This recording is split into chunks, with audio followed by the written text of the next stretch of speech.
Tahun 2021 memang bukan tahun yang mudah ya. Situasi dunia sepanjang tahun ini, keadaan yang mengantarkan kita kepada perasaan khawatir ya. Kadang-kadang tidak bisa bersyukur, kadang-kadang kita putus asa. Banyak peristiwa yang terjadi di tahun ini yang membuat kita takut. Di antaranya pandemi COVID ya, kejahatan-kejahatan, persoalan-persoalan yang menimpa hidup kita ya. Akibatnya kesulitan ekonomi yang hampir dirasakan oleh semua orang. Termasuk dalam hidup kita, banyak hal yang mungkin kita lewati sepanjang tahun 2021 ini yang tidak sesuai dengan harapan kita, yang kadang-kadang membuat kita ini hampir menyerah. Namun melewati segala masa, kita harus tetap percaya bahwa Tuhan menjamin hidup kita, bukan hanya untuk hari ini dan esok, tetapi juga masa depan kita yang sepenuhnya ada di dalam tangan jaminan Tuhan. Bagaimanapun rancangan Tuhan atas hidup kita sebagai orang percaya sungguh amat indah, yaitu masa depan yang penuh pengharapan. Di dalam Yeremia 29 ayat 11. Tetapi di dalam Yeremia 29 ayat 4 juga dikatakan kepada orang-orang dalam pembuangan saja. Secara logika, mustahil mereka memiliki masa depan yang baik. Tetapi toh Tuhan memberi kesempatan kepada mereka untuk memiliki masa depan yang baik. Di tengah situasi yang seperti tidak ada harapan, Tuhan datang dan janji firman-Nya yang menguatkan, menunjukkan bahwa Tuhan tahu pergumulan apa yang kita alami dan kita tidak pernah lupa akan janjinya kepada kita. Sehingga kita selalu mempunyai pengharapan, beriman bahwa pasti tahun 2022 Tuhan akan memberkati kehidupan kita. Belajarlah kita memandang tahun 2022 dengan kacamata Tuhan. Maka Tuhan akan mengaruniakan sukacita baru untuk tahun yang baru. Sukacita yang mengalahkan segala ketakutan dan khawatir kalau kita pakai kacamata Tuhan. Yang terpenting, terlepas dari suasana Natal, liburan, aktivitas kita di hari-hari menjelang akhir tahun ini, mari kita mengevaluasi diri kita untuk kita tetap terjagai, untuk selalu mempunyai hubungan di dalam hadirat-Nya, apapun masalah yang kita hadapi. Jangan sampai roh kita menjadi padam dan pasif di tengah-tengah ini, dan mata hati kita menjadi tertutup, sehingga kita kehilangan realita penyertaan Tuhan di dalam hidup kita. Ingat akan kisah Simpson, karena ketidaksadarannya dia, dan tidak menjaga hadirat Tuhan, ketika Tuhan meninggalkan dia disekap oleh orang Filistin. Dia merasa seperti biasa, bisa terlepas, tapi tidak diketahuinya bahwa Tuhan telah meninggalkan dia. Kita tidak mau hidup seperti itu. Kita tidak mau hidup di dalam tahun memasuki tahun 2022 dengan keadaan seperti Simpson yang tidak tahu bahwa sebenarnya Tuhan telah meninggalkan kita. Jangan sampai hal ini terjadi atas kita sebagai orang percaya. Menghadapi tahun 2020 yang sebentar lagi kita masuki, kurang 3 hari. Kita akan mengerti yang Alkitab katakan ada 2 hal yang perlu dimengerti, yaitu adanya berkat dan kutuk. Kalau kita mau menerima berkat Tuhan, maka syaratnya yang pertama, Ulangan 28 ayat 1.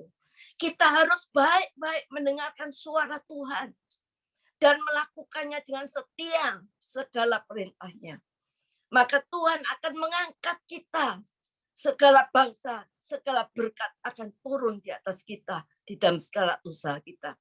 Kita akan mengalami kemenangan. Alkitab berkata, menghadapi setiap musuh kita, bersatu jalan mereka menyerang kita, tapi bertujuh jalan mereka akan lari daripadamu. Tuhan akan membuka perbendaharaan yang melimpah atas segala usahamu dengan tidak melihat kondisi keadaan dunia apapun. Engkau tidak akan menjadi ekor tetapi kepala. Engkau tidak akan menjadi turun tetapi naik. Kalau engkau tidak menyimpang ke kanan ke kiri dan menuruti segala perintahnya. Syaratnya kita harus mendengar suara Tuhan dan melakukannya. Kalau kita mendengar dan tidak melakukan, sama dengan kita membangun rumah di atas pasir. Kerohanian kita tidak bisa kokoh. Kita mudah jatuh, kena persoalan, kita mudah goyang iman kita. Kita mudah menggerutu, kita mudah tidak bisa bersyukur. Karena apa? Karena kita tidak melakukannya. Pastikan telinga rohani kita terus terbuka untuk mendengar suara Tuhan. Kenapa kita harus mendengar suara Tuhan? Kenapa kita harus mendengar suara Tuhan? Saudara, kenapa kita harus mendengar suara Tuhan? Karena mendengar suara Tuhan adalah awal dari mukjizat. Mendengar suara iblis adalah awal kehancuran. Adam dan Hawa yang serba enak di Taman Firdaus bersama Allah. Menghadapi kehidupan yang fatal, diusir dari Taman Eden. Hanya karena mendengar suara iblis. Setelah dia mendengar, dia memandang dan akhirnya memakan buah yang tidak boleh dimakan. Hari itu juga dia diusir dari Taman Eden. Kenapa saudara kita harus mendengar suara Tuhan? Mendengar lebih baik daripada korban. Pengkhotbah 4 ayat 17 berkata, kalau kita ke rumah Tuhan, jagalah langkahmu. Karena menghampiri untuk mendengar lebih baik daripada mempersembahkan korban. Banyak orang beribadah membawa telinganya, tetapi tidak membawa pendengarannya. Banyak orang beribadah dengan firman Tuhan, tetapi pulang tidak tahu apa. Tidak bisa mendengar dengan sungguh-sungguh. Dan orang yang demikian pasti pulang tidak membawa berkat. Dan ibadahnya adalah sia-sia. Saudara, kenapa kita harus mendengarkan suara Allah? Karena perkataan Allah ini mengandung janji. Janji untuk kita, saudara. Saudara, di dalam firman Tuhan, Tuhan berjanji oleh bilur-bilurnya engkau sembuh. Tuhan berjanji kalau hidup kita bertindak hati-hati, tidak bersesuai dengan hukum menurut apa yang difirmankan Tuhan, tidak menyimpang ke kiri ke kanan, maka kemanapun kau pergi akan beruntung dan perjalanan akan berhasil. Kalau ini kita pegang tahun 2022 dan seterusnya adalah tahun keberhasilan dalam hidup kita. Tuhan berjanji dalam Mazmur 91, kalau kita duduk dalam naungan yang maha tinggi dan bermalam dalam naungan yang maha kuasa, Tuhanlah tempat perlindunganmu, bukan yang lain. Dunia tidak bisa melindungi kita, tapi Tuhan tempat perlindungan kita. Malapetaka tidak akan menimpa kamu. Malaikat akan diperintahkan menjaga kita di segala jalan kita. 1.000 orang berrebah di sisimu, 10.000 di kananmu. Kita cuma menonton saja. Tuhan berjanji dalam Yeremia 33 ayat 3. Kalau kita berseru, dia akan menjawab. Dan dia akan memberikan perkara-perkara yang besar yang tidak pernah kita pahami.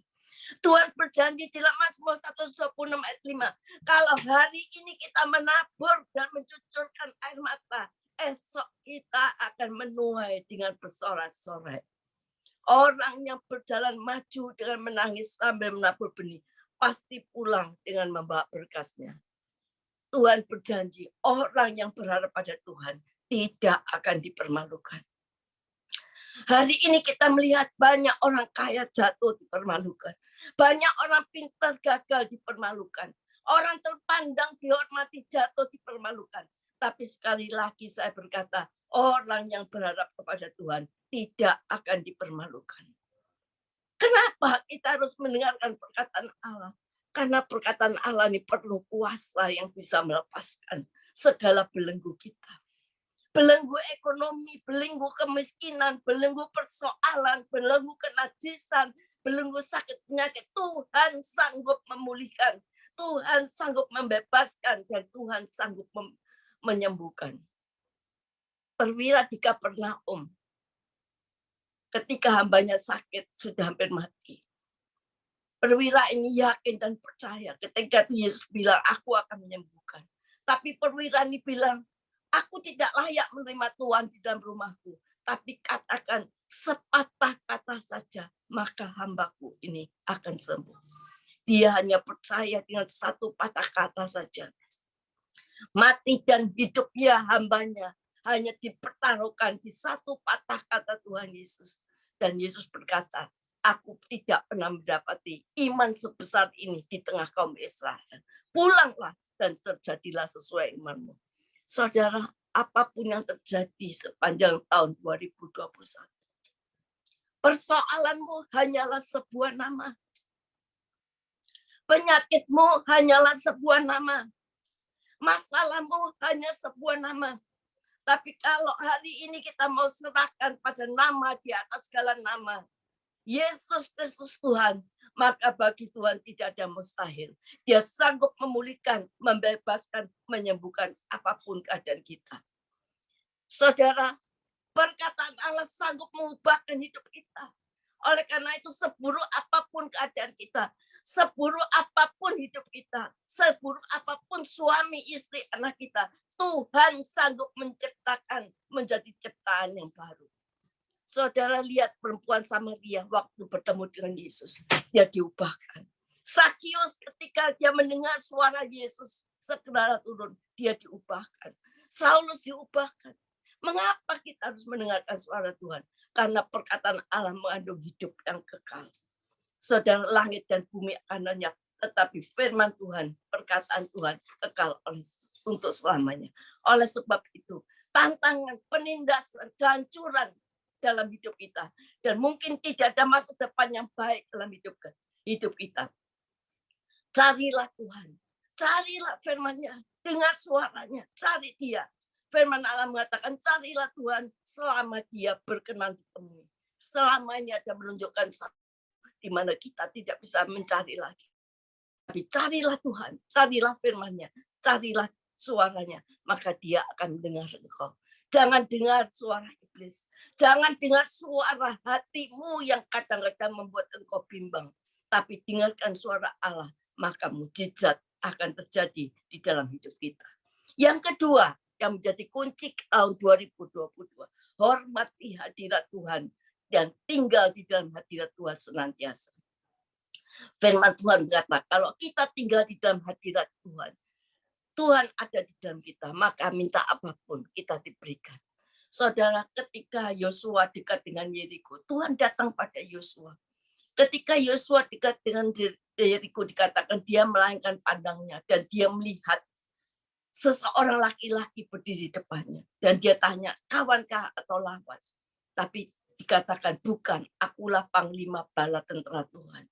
Sekarang aku datang. Apa yang dilakukan Yosua? Ketika dia tahu hadirat Tuhan datang, dia sujud menyembah, mukanya sampai ke tanah. Dan dia berkata, apakah yang akan dikatakan Tuhanku kepada hambaku ini? Saudara, sangat menghormati hadirat Tuhan. Di dalam ibadah, kalau kita menghormati hadirat Tuhan, di dalam kehidupan kita sehari-hari, kalau kita menghormati hadirat Tuhan, luar biasa. Ketika Tuhan hadir, Yosua menghormati hadirat Tuhan. Saudara, Yosua sangat menghormati hadirat Tuhan. Yosua mendengar suara Allah. Di dalam perjalanan hidup dengan imannya, dia mengalami 3 mukjizat besar. Yaitu yang pertama, dia bisa menyeberang sungai Yordan. Sungai yang tidak bisa diseberangi, belum pernah diseberangi. 2, runtuhnya tembok Yeriko, tembok yang besar yang ada di hadapannya. Yang ketiga, bulan dan matahari tidak bersinar dengan iman yang diperkatakannya. Saudara, apa yang menjadi sungai yang besar dalam kehidupan kita? Apa yang menjadi tembok yang tinggi yang tidak bisa kita robohkan? Ayo kita ada di dalam hadirat Tuhan. Obed-Edom ketika tabut Allah ada di dalam rumahnya 3 bulan, dia diberkati. Daud seorang raja yang sangat dihormati. Ketika dia duduk di tahtanya, semua orang datang menyembahnya. Tetapi ketika ada hadirat Tuhan, dia lepaskan mahkota kerajaannya, dia lepaskan jubah kerajaannya, dia letakkan tongkat kerajaannya, dia tersungkur di bawah kaki Tuhan, dan dia bilang, satu hal yang aku minta dari semua hal yang aku ingin, yaitu tinggal di rumah Tuhan senantiasa. Karena Daud merasakan berkatnya luar biasa tinggal di dalam hadirat Tuhan. Seumur hidupku, aku akan tinggal di rumah Tuhan. Saudara, bagaimana cara mengundang hadirat Tuhan di dalam kehidupan sehari-hari? Memulai satu hari bersama Tuhan. Bertatapan muka dengan muka, bercakap-cakap, menyembah, memuji, merasakan hadiratnya, sehingga kemuliaan Allah mengalir dalam hidup kita. Kita lihat Daniel 3 kali sehari dia berdoa memuji Allahnya. Daud 7 kali sehari datang memuji Tuhan. Apa yang dialami Daniel, kita lihat luar biasa. Apa yang dialami Daud luar biasa. Pada waktu Musa 40 hari naik dengan ke gunung Tuhan, bertatap muka dengan muka. Ketika dia turun, orang-orang Israel melihat kemuliaan Allah ada pada Musa. Saudara, orang Kristen yang tidak berdoa, tidak merasakan hadirat Allah, tidak mungkin bisa mengalami hadirat Allah.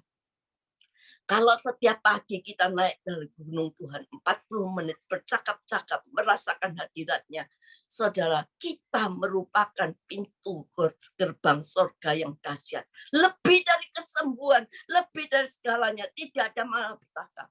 Apabila kita ada di dalam diri di hadiratnya, tidak ada kuasa yang bisa merobohkan iman kita, dan tidak ada kuasa yang bisa merobohkan pengharapan kita. Mengapa di dalam keluarga selalu terjadi keributan, kekacauan, lus? Karena tidak ada hadirat Allah yang dibangun di tengah keluarga.